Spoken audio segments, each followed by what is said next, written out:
अब भारद्वाज पुत्र सुकेश ने पूछा, भगवान, कौशल देशीय राजपुत्र हिरण्यनाभ ने मेरे पास आकर यह प्रश्न पूछा था। भारद्वाज, 16 कलाओं वाले पुरुष को जानते हो? उस राजकुमार से मैंने कहा, मैं इसे नहीं जानता। यदि जानता तुझे क्यों नहीं बताता? यह जो झूठ बोलता है वह मूल सहित सूख जाता है, अतः मैं झूठ बोलने में सम्मत नहीं हूँ। तब वह चुपचाप तत्पर पर सवार होकर चला गया। वही मैं आपसे पूछता हूँ कि ऐसा कौन पुरुष है?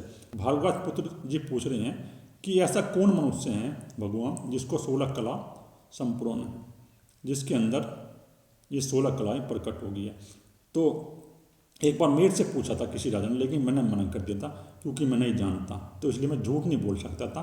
तो इसलिए मैंने मना कर दिया कि मैं उस तत्व को नहीं जानता और मैं ऐसे मनुष्य के बारे में नहीं जानता जो 16 कला संपूर्ण हो। इसलिए मैं चुपचाप रहा और फिर वह राजा वहाँ से चले गए, वो अपने रथ पर बैठ के। तो वे उससे बोले, हे सौम्य, यह शरीर के भीतर ही है वह पुरुष जिनमें इन 16 कलाओं का प्रादुर्भाव होता है। तो वो शरीर के भीतर ही हमारे 16 कलाएँ हैं।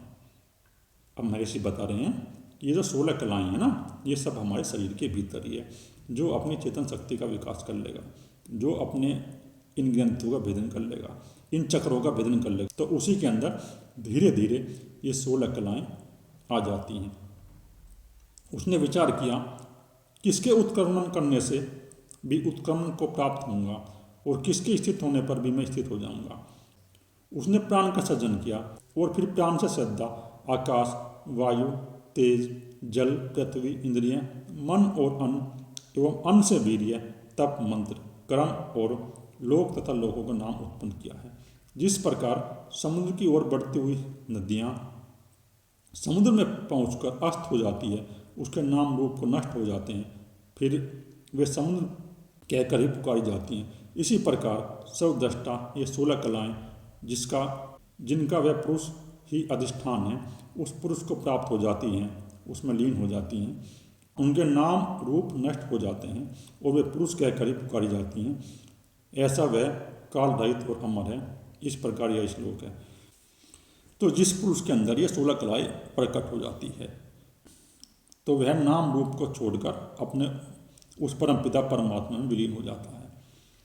तो नाम रूप तो जब तक ही है जब तक हमारा ये अहंकार है। जब तक हमारे शरीर के अंदर ये अहंकार रहेगा कि मैं हूँ, मैं शरीर हूँ और मैं ही कर रहा हूँ, इस जगत में जो भी कार्य कर रहे हैं वो मैं कर रहा हूँ, तो वो नाम रूप में विलय नहीं होगा। और नाम रूप जब भी विलय हो जाएंगे, जब ये हमारा अहंकार नष्ट होगा, और जब ये हमारा अहंकार नष्ट होगा तुरंत ही वह पुरुष उस परमपिता परमात्मा की शक्ति में विलीन हो जाएगा और वह अमर हो जाएगा। इस श्लोक में यही कह रहे हैं ऋषि कि उसी के अंदर ये 16 कला प्रकट हो जाती हैं जो अपने आज्ञा चक्र को खोल लेगा।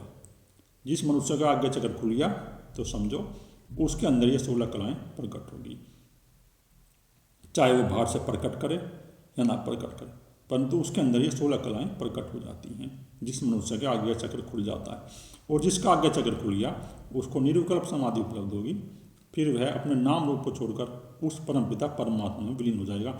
जिस प्रकार नदियाँ बहती हैं और समुद्र में मिलने के बाद उनको फिर समुद्री कहते हैं, उसी प्रकार वो चेतन शक्ति में मिलने के बाद वो जीवात्मा चेतन शक्ति हो जाता है, वो परमपिता परमात्मा ही हो जाता है।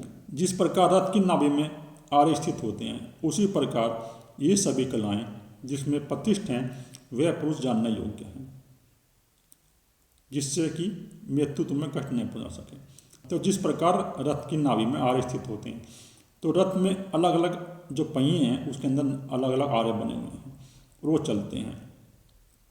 तो उसी प्रकार मनुष्य के अंदर, शरीर के अंदर ये 16 कलाएँ प्रतिष्ठित हो जाती हैं। लेकिन जब वह पुरुष जान लेता है कि मैं रथ नहीं हूँ, मैं वो चेतन शक्ति हूँ, मैं वो परमपिता परमात्मा हूँ, तो उसको फिर कोई मृत्यु उसको नुकसान नहीं पहुँचाएंगी, उसको फिर मृत्यु का भय नहीं है, उसको कोई कष्ट नहीं है, उसको कोई किसी प्रकार का कष्ट नहीं है, ना कोई उसके अंदर कोई भय उत्पन्न है। और वही जीवन मुक्त मनुष्य है जिसके अंदर वो तत्व प्रकट हो गया। तो वे उनसे बोले, इस पर ब्रह्मा को मैं इतना ही जानता हूँ, इससे पर कुछ और नहीं है। तो उन्होंने कह दिया कि यही पर ब्रह्मा है जो अपने अहंकार से मुक्त हो जाएगा, जो अपने अंदर उस चेतन शक्ति को प्रकट कर लेगा। जो अपने चित्त के अंदर पड़े हुए जन्मों जन्मों के संस्कारों को छीन कर देगा, तो वही मुक्त हो जाएगा। और वही पर ब्रह्मा की स्थिति है, उसी को 16 कलाएं उत्पन्न होती हैं, जिसका आज्ञा चक्र खुल जाता है। और जिसका आज्ञा चक्र खुल गया, फिर उसके अंदर कोई भूतकाल नहीं रहा, कोई भविष्य का नहीं रहा, वही जीवन मुक्त मनुष्य है। वह जब चाहे अपना शरीर छोड़कर जा सकता है, जब तक चाहे शरीर में रह सकता है, वो उसकी इच्छा के ऊपर बात है। वो कभी भी अपना शरीर छोड़कर इस शरीर से जाएगा, और जो इस शरीर से छोड़ कर चला जाएगा वही जीवन मुक्त हो गया। तब उन्होंने उनकी आराधना करते हुए कहा कि आप हमारे पिता हैं, जिन्होंने अविद्या के पार हमें पहुंचा दिया। आप परम ऋषि को नमस्कार है, परम ऋषि को नमस्कार है।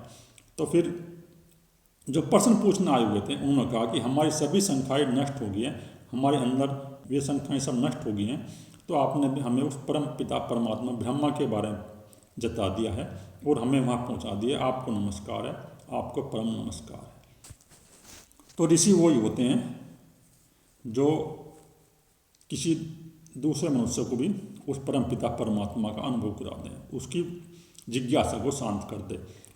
परंतु जिज्ञासा हो, जब ये सब महर्षि के आश्रम में आए, तो ऐसा नहीं है कि उन्होंने आके प्रश्न पूछना शुरू कर दिए, तो महर्षि ने मना कर दिया कि आप अभी कुछ प्रश्न मत पूछो, अभी आप प्रश्न पूछने के योग्य नहीं हो, अभी आपके अंदर मन के अंदर विचार चल रहे हैं। आप यहाँ 1 साल तक मेरे आश्रम में रहो, और 1 साल तक आप ब्रह्मचर्य का पालन करो, और ब्रह्मचर्य का पालन करते हुए ध्यान साधना करो, और 1 साल के बाद फिर मैं सभी प्रश्नों का तुम्हें उत्तर दूंगा। तो पहले ऋषि ने उनको ध्यान साधना कराई और ब्रह्म को जानने की इच्छा उत्पन्न करी। जब उनका मन धीरे धीरे खाली हो गया, पहले उनके अंदर जो तमोगुण की वृत्ति थी और रजोगुण की वृत्ति थी वो छीन करी, उनको सतोगुण में लेकर आए, और सतोगुण में लेकर आने के बाद उनसे ध्यान साधना करवाई।